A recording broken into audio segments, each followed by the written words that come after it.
श्री स्वामी समर्थ सगळ्यांना.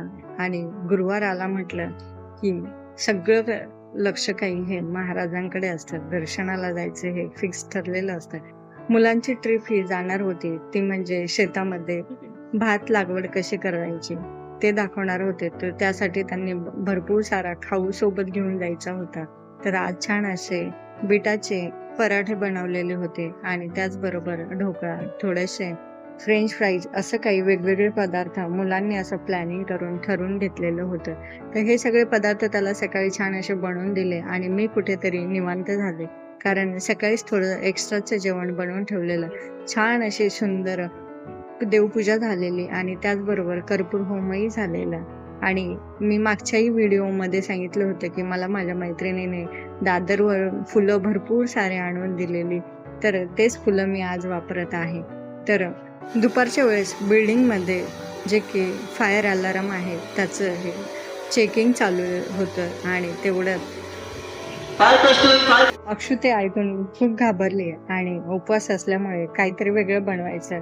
बटाटे बॉईल करून ठेवले, परंतु ते काही खायचे नव्हते, म्हणून मग हेल्दी थोडंसं लिक्विडही होईल आणि त्याचबरोबर त्यामध्ये भरपूर सारे फ्रुट्स घातलेले, जसं की काजू होते, बदाम होते, थोडेसे त्यामध्ये मी जे की डाळिंब घातलेलं होतं, असे पदार्थ, थोडेसे काजू बदाम यासारखे पदार्थ घालून छान असं लिक्विड एक तयार केलेलं होतं. आणि आधीने खूप सुंदर असं एक डकी पेपर पासून तयार केला होता आणि हे सगळं त्याने युट्यूबवरती बघून केलेलं. एखादी गोष्ट बघून जरी केली ना तरी माणसाचा ब्रेन हा नक्कीच डेव्हलप होतं आणि त्याचबरोबर आपल्याला एक प्रकारची ऍक्टिव्हिटी आणि त्या अशा काही गोष्टींमध्ये आवड निर्माण होते. म्हणून यासारख्या गोष्टी नक्कीच मुलांना बनवून दिल्या पाहिजे.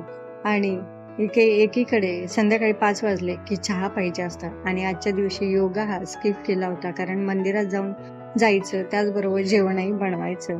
संध्याकाळी आम्हाला पावसामुळे थोडासा उशीरच झालेला. छान असं महाराजांचं दर्शन घेतलं आणि त्यानंतर मग आम्ही दत्त महाराजांचं दर्शन घेतलं. तिथेही आम्हाला पाऊस लागला, त्यामुळे आम्हाला जरा वेळ परत तिथे आम्हाला थोड्या वेळासाठी बसावं लागलं आणि त्यानंतर मग आम्ही छान असं घरी आलो.